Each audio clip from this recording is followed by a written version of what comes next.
As we step into a new year together, it's a potent time to really make sure that the actions you're taking are leading you to where you want to go, that they're strategic, that they're thoughtful, and that they are aligning outer with inner so that you are ultimately creating a business and life that are right for you. Because here's the thing, you don't want to wake up 1 year from now, or maybe you're already waking up this way right now, hating your life or hating your business or your work. You feel like they're running you rather than the other way around.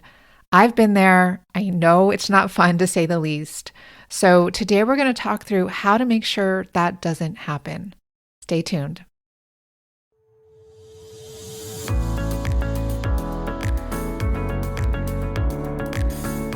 Welcome to Herself, a space for women to have deep conversations about the intersection between spiritual entrepreneurship and fulfilling your potential, so you can become the woman you truly are in every area of your life.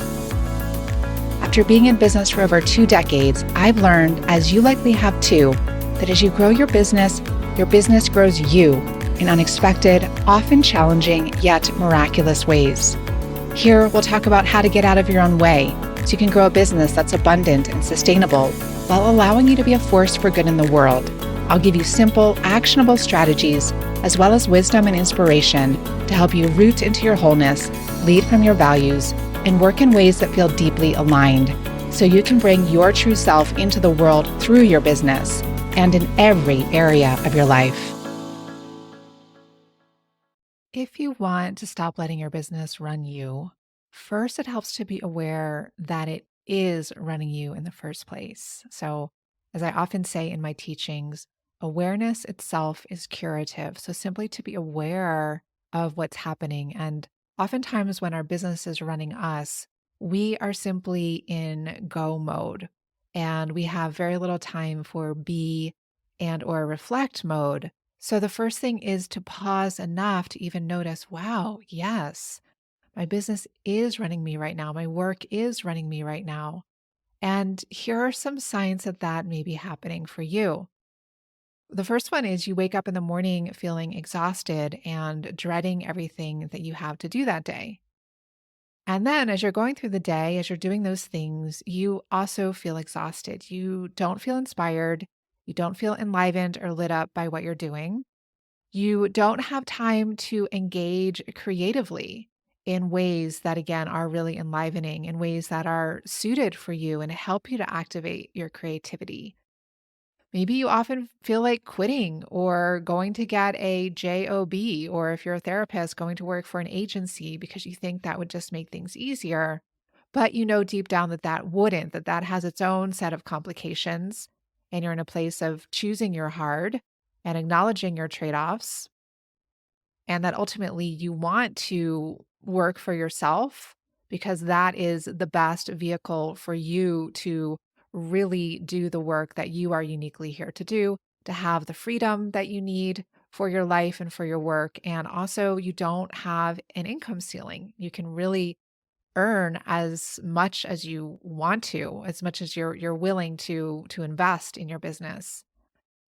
However, if you feel like your business is running you, you also don't feel like you're receiving adequate financial compensation for all the effort that you're exerting.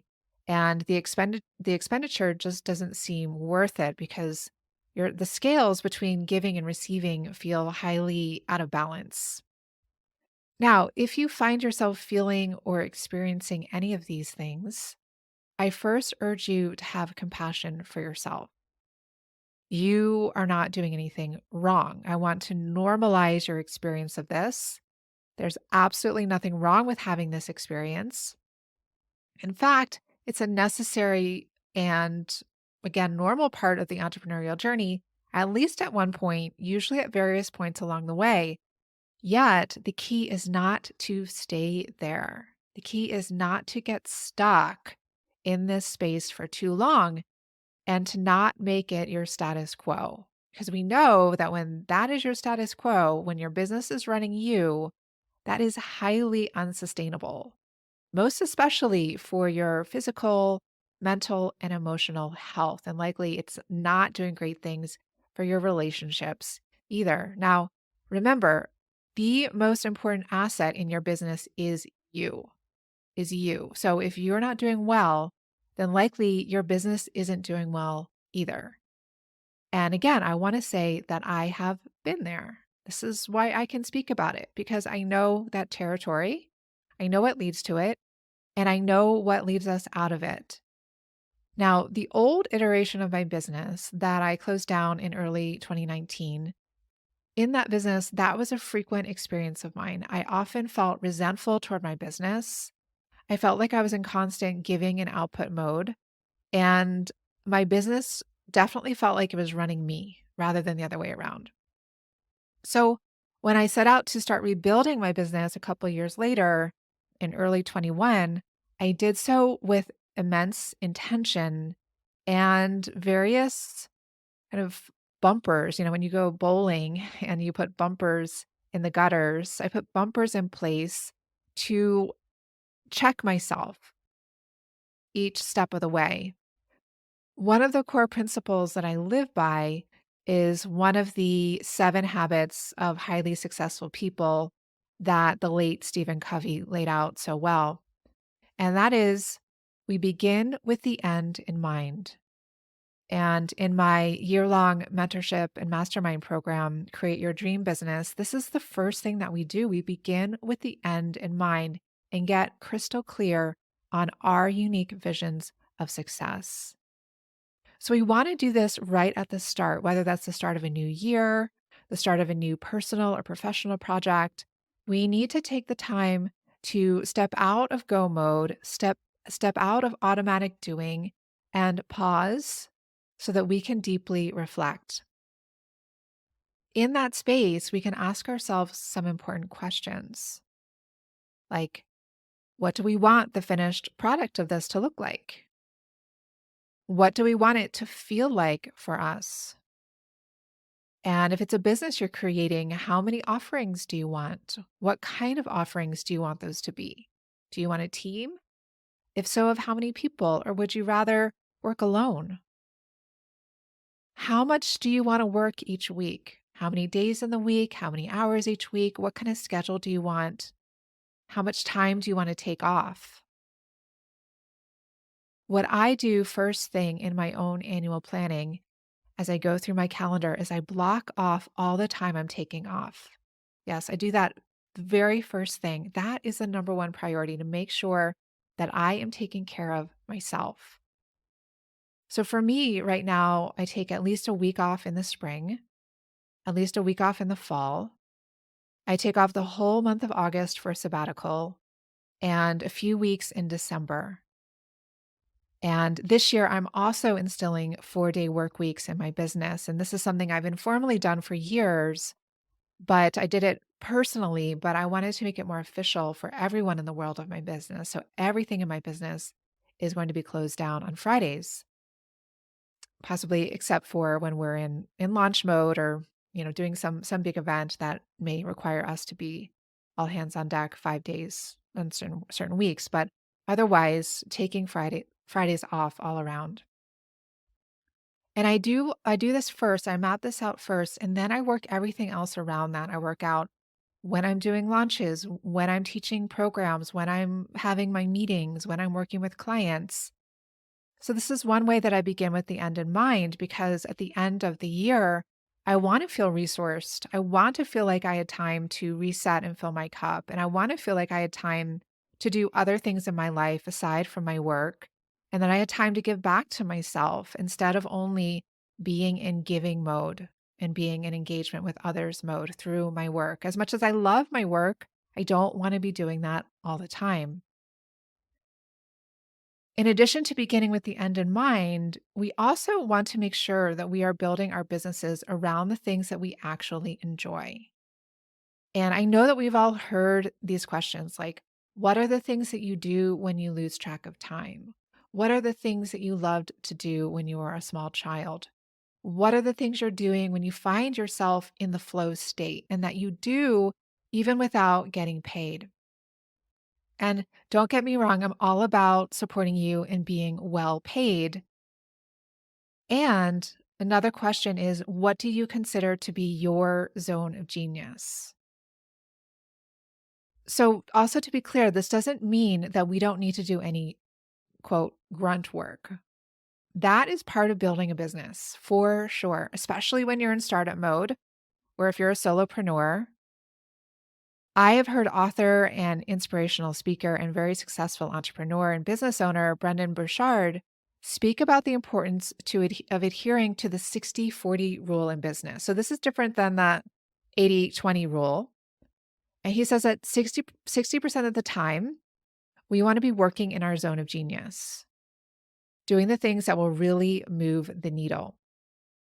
And one of the sayings in some popular time management and energy management teachings is to eat the frog first. So first thing in the day, we want to do those needle moving things. So right now I'm recording this podcast in the morning. It's 10 a.m. right now. This is one of this is one of my big frogs for the day. So I'm going to do it first. I'm going to do it before I get into my emails, before I get into interaction mode. Now, the other 40% of the time, we want to do our life stuff. Like I said, answering emails, interacting on social media, doing your taxes, making phone calls, all of those things that help you to work in your zone of genius, that help you to keep the wheels of your life and your business moving.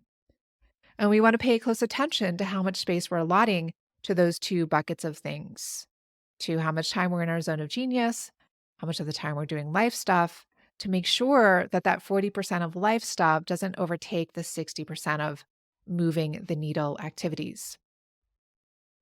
Another thing you want to keep an eye on to make sure that your business doesn't run you is that you're working with your right fit dream clients. I know firsthand that one of the things that can drain the life out of you the fastest is working with challenging people who are not the right fit for you. And these are people who criticize more than they contribute, who aren't coachable.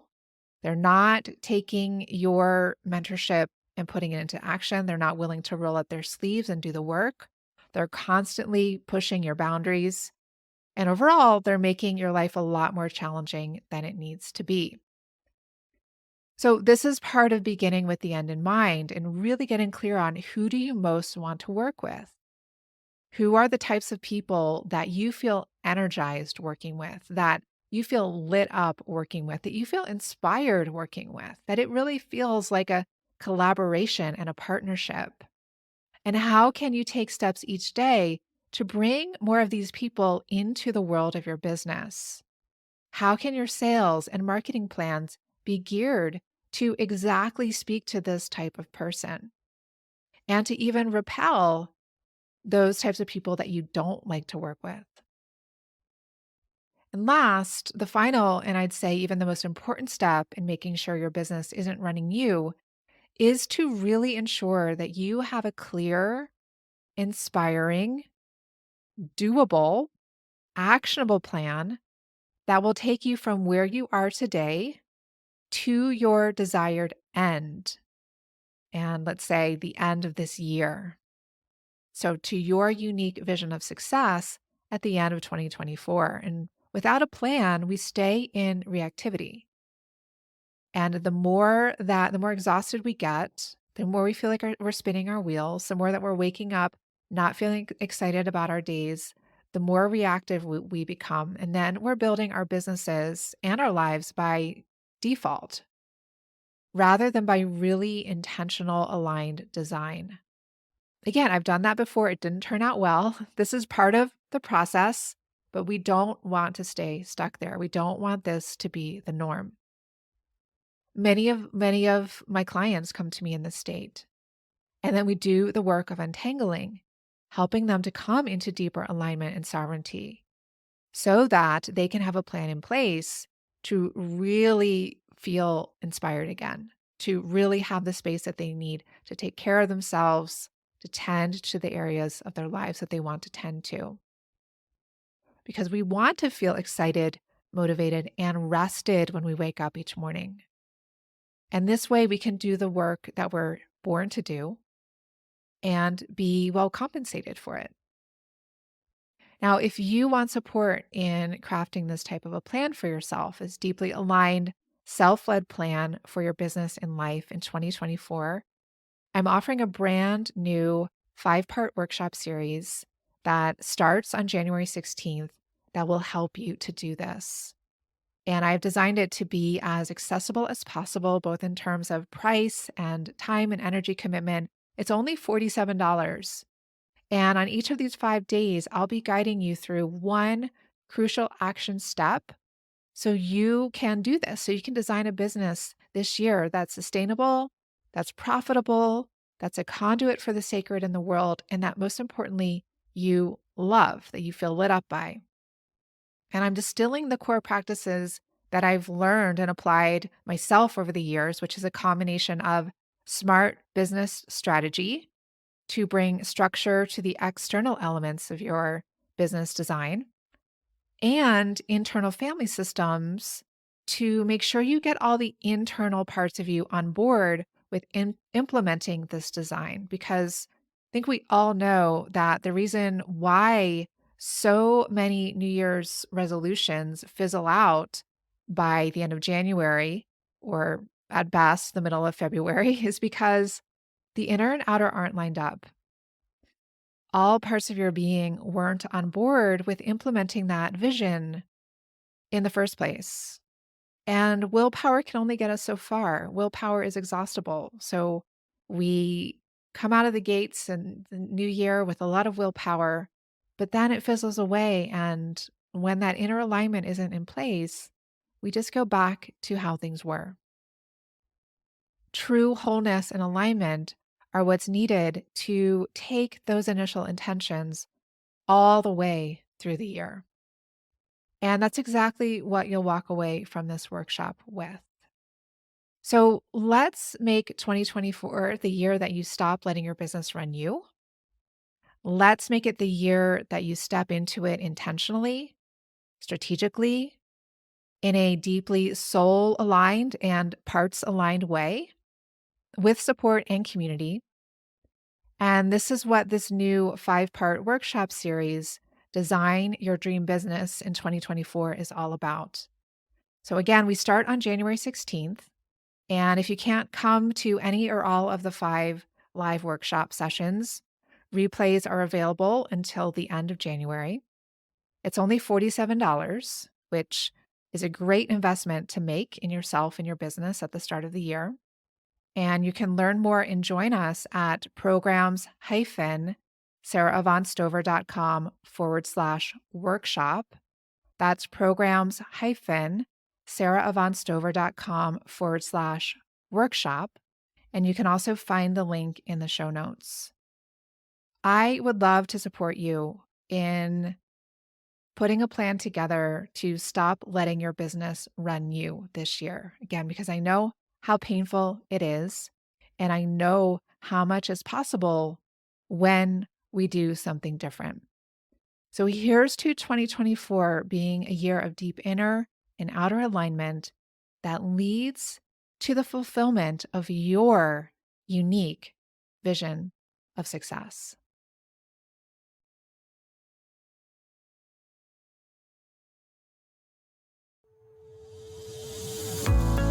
Thank you for joining me today. And remember, change doesn't come from listening alone. I invite you to commit to taking one small or large, courageous action after today's conversation. One step you can take, if you haven't already, is to sign up for my free mini course, 3 Lies Holding Successful Women Back, that keep you overwhelmed, stuck, and doubting yourself, and how to break free so you can embody your potential starting now. You can find that over at my website, sarahavaughnstover.com. That's my full name, sarahavaughnstover.com. And if you found this podcast valuable, please share it with the women in your world. Also, I'd be very grateful if you leave a review. It helps others find resources like this, and I'd love to hear what's coming alive for you after listening today. Above all, keep going and never forget the unique offerings you and your true self bring to the world. Until next time, I'm sending you my heartfelt support.